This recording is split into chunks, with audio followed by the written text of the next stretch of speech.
你有冇試過突然發現自己講咗句說話，或者做咗一個動作、一個反應，然後即刻 alert 到自己，哇！我變咗我自己媽咪，又或者我變咗自己爹哋。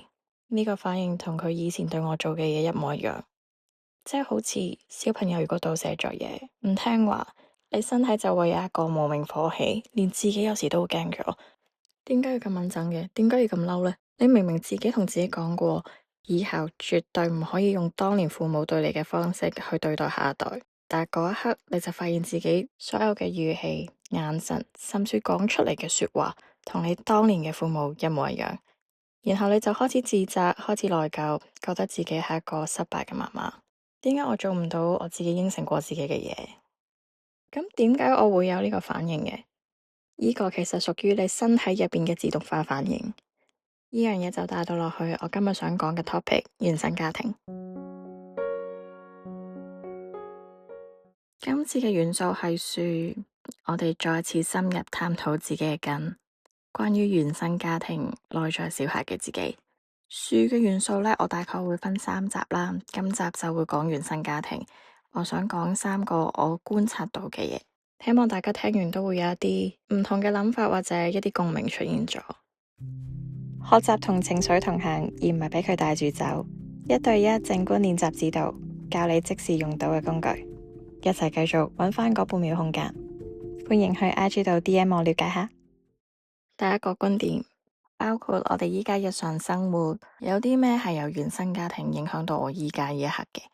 先講一樣嘢，原生家庭喺靜觀或者神經科學嘅世界入邊，從來都唔係一個傷害你嘅地方，佢只係你人生第一個被安裝嘅作業系統。所有你嘅觀點、習慣、愛嘅表達、恐懼嘅方式，都係喺嗰一次第一次被寫入嘅。即係小朋友一出世就係一張白紙，佢對所有嘢都係未知。咁點樣製造咗一個你帶俾佢嘅習慣呢？即係譬如我咁，我好驚昆蟲嘅。咁當小朋友第一次見到昆蟲，其實佢哋係冇任何反應噶嘛，但係佢就會觀察到，哦，媽媽對呢樣嘢恐懼啦，媽媽會見到呢樣嘢就開始少少失控啦，媽媽見到呢樣嘢會後退啦，咁佢就知道呢樣嘢唔掂得嘅，係可怕嘅，係需要緊張嘅。咁呢樣嘢有咩影響啊？就影響到你自此之後，你見到嗰啲昆蟲啦，你就會覺得呢樣嘢好可怕，我需要後退。呢個就係由原生家庭第一次寫入昆蟲同恐懼嘅關聯啦。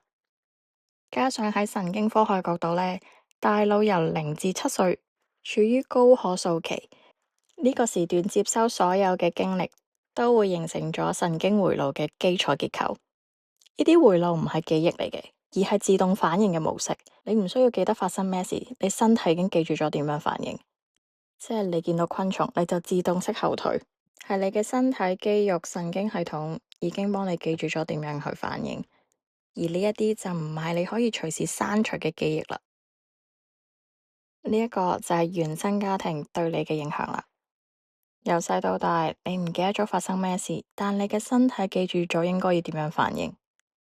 原生家庭俾你嘅觀點、習慣、道德觀、世界觀，所有嘢都係成為咗你最底層嘅系統結構。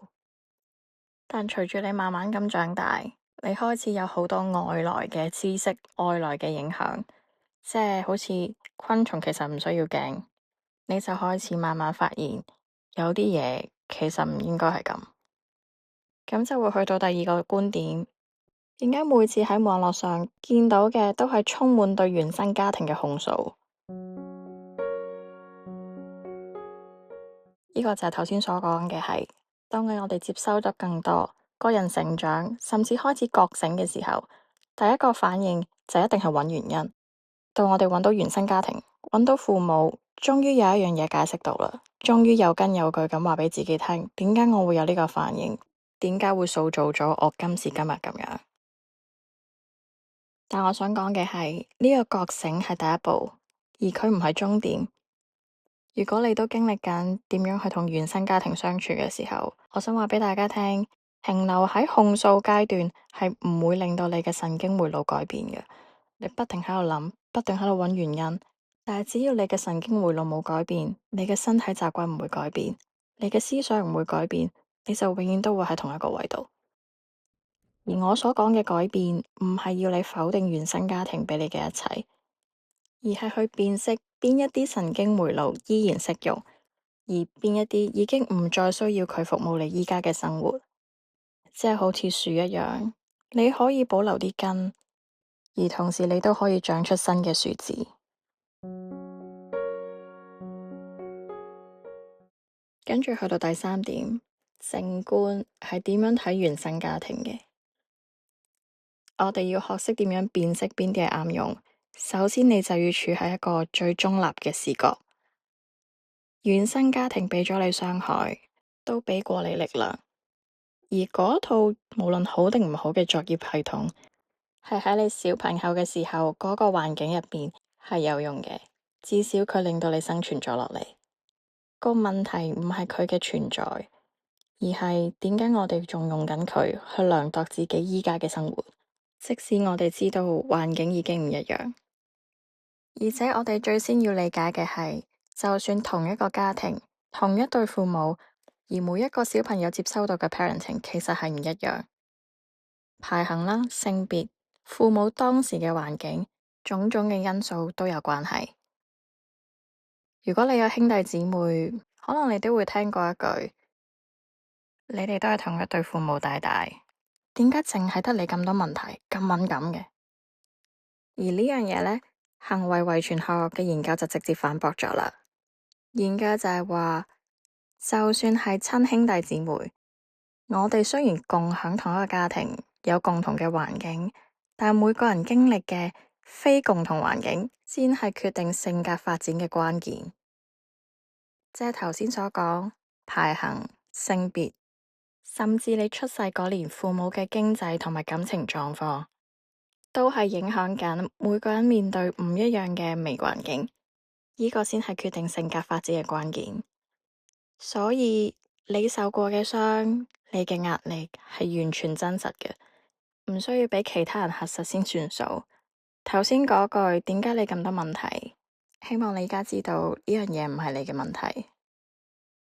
呢啲都係唔同嘅切入角度，想大家睇下點樣可以再中立啲，或者有冇啲新嘅觀點去看待自己嘅原生家庭。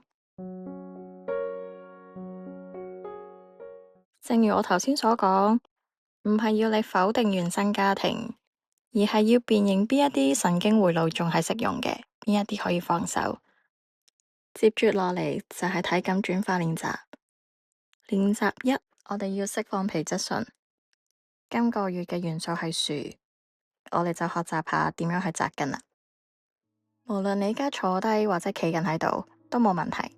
我哋先將注意力完全咁帶返去自己腳底，係腳板底喎，感受下腳板底同地面接觸嘅壓力，然後慢慢開始幻想你嘅腳底下邊就係一啲泥土，你而家慢慢咁將自己隻腳插入去啲泥土下邊，而當你感受到情緒要爆發嘅時候，就用你嘅腳趾大力咁捉緊地面，即係好似搲實咗腳底下邊嘅泥土一樣，然後就開始做呼吸，呼氣係比吸氣嘅長。呢一個動作會即時啟動你嘅迷走神經，就係話俾你嘅大腦聽，其實依家係冇危險。慢慢你就會開始釋放返你嘅皮質醇啦。練習二，做一個身體邊界嘅變形。當你諗緊原生家庭，而佢又有內疚感出嚟嘅時候，請你雙手交叉抱住自己嘅膊頭，即係好似俾自己一個蝴蝶抱抱咁，用中等嘅力度去拍下自己膊頭，一左一右，一左一右。一邊拍打，一邊喺心裏邊同自己講一句神經肯定句：我承接咗過去嘅根，但係我而家有能力去長出自己嘅樹葉。我承接咗過去嘅根，但我而家有能力去長出屬於自己嘅樹葉。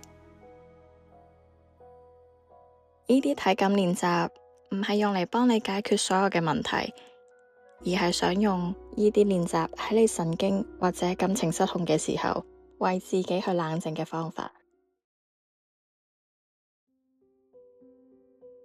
今日個節目又去到尾聲啦。今次我先問大家2條問題，喺你今晚瞓覺之前，攤喺張床度，慢慢咁樣諗一諗，去諗一個你喺原生家庭上學到嘅，而你依家仍然覺得感恩嘅特質，唔需要好宏大，可以好微細。例如，因為屋企好注重清潔，所以依家我好識照顧自己嘅衛生。將呢個好嘅特質喺你嘅心裏邊停一停，呢一個都係你重塑你嘅神經網絡重要嘅一步。第2條問題，當你理解咗自己嘅原生家庭，你有冇諗過你嘅父母嘅原生家庭啊？呢一個 topic 我會喺下一集再講，而我哋將會去見一個人，好耐冇見過嘅人，你嘅內在小孩。我哋今集講到呢度，下次見。